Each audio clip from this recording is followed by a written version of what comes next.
All right, it's a Tom's Take Greater Lansing Local. We're here kind of in the centerpiece of Groesbeck. In Groesbeck, on the east side of Lansing, we call the whole thing Groesbeck. There was Groesbeck Hills, there was Groesbeck Club Colony, there was Kimberly Downs 1, 2, and 3. There was Andrea Hills, there was Bancroft Hills, and the whole area, we called it Groesbeck. And my colleague Gary Snellenberger has lived there since 1964, starting off in Fairview. We're picking up where you left off last week at Home Street School, which, by the way, got rave reviews, nostalgically.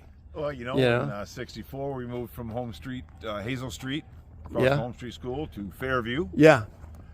Lived there for 4 years. My father passed away the next year. We stayed there for 4 years. Moved from 1414 North Fairview to 1407 North Hayford. Yes. 2 blocks back. Magnolia Street wasn't even there, north of Hopkins. That's true.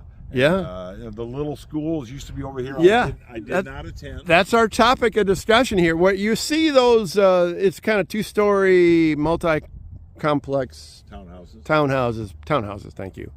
Those were like 4 or 5, and we got a lot of our Patton Gill and Eastern classmates went to Diane Dibble. Hello, Diane Dibble. She went to those classes because before Post Oak was built, they had too many people at Fairview. So they had these little schools. Can you imagine going to a one-room schoolhouse? How would that have affected you discipline-wise? Probably not well. Not well. I didn't do well in a multi-room. Yeah, exactly. But the thing about it is, all these areas that I mentioned, Gary, when I mentioned the Groesbecks and all the different subdivisions within one subdivision that we all call Groesbeck, this was like the only green space.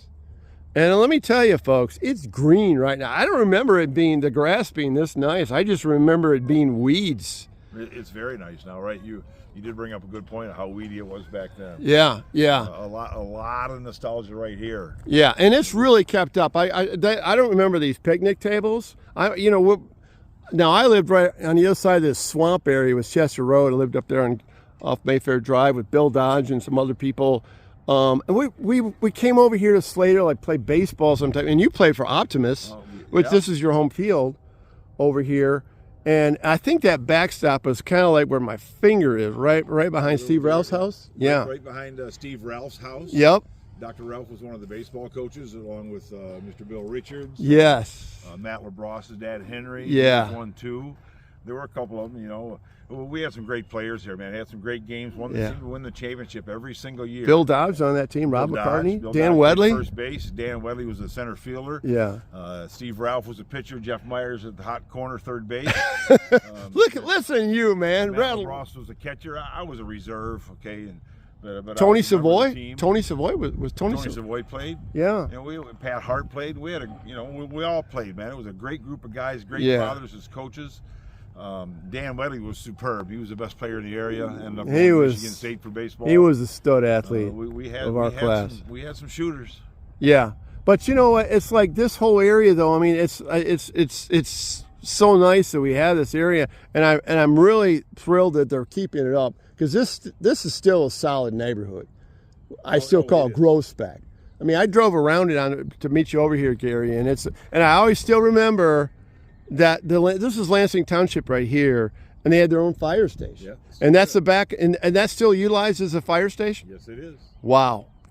So some things never change out here. I tell you what, there's one story about this park that will stick in my mind forever. Okay. It was our son, Jason Snellenberger. Jason was probably 8, 9 years old, playing baseball, maybe 10, I don't know, playing baseball. It was the bottom of the 7th inning. They're down 3 runs. He comes to the plate. Is that the same backstop over there? No, they had they moved it over here. Okay. Over here. Gotcha. Two strikes, bottom of 7, bases loaded. The guy on the mound played baseball at Michigan State for 4 years. I'm not going to throw any names out there. Excellent baseball player. Nice. And Jason, he'd fire the ball in, man. A late swing, of course. Jason lines it down. Went opposite field? Oh, yeah. Nice. Down the third baseline. I taught my kids to be left-handed batters. You're closer to first base that way. Yeah.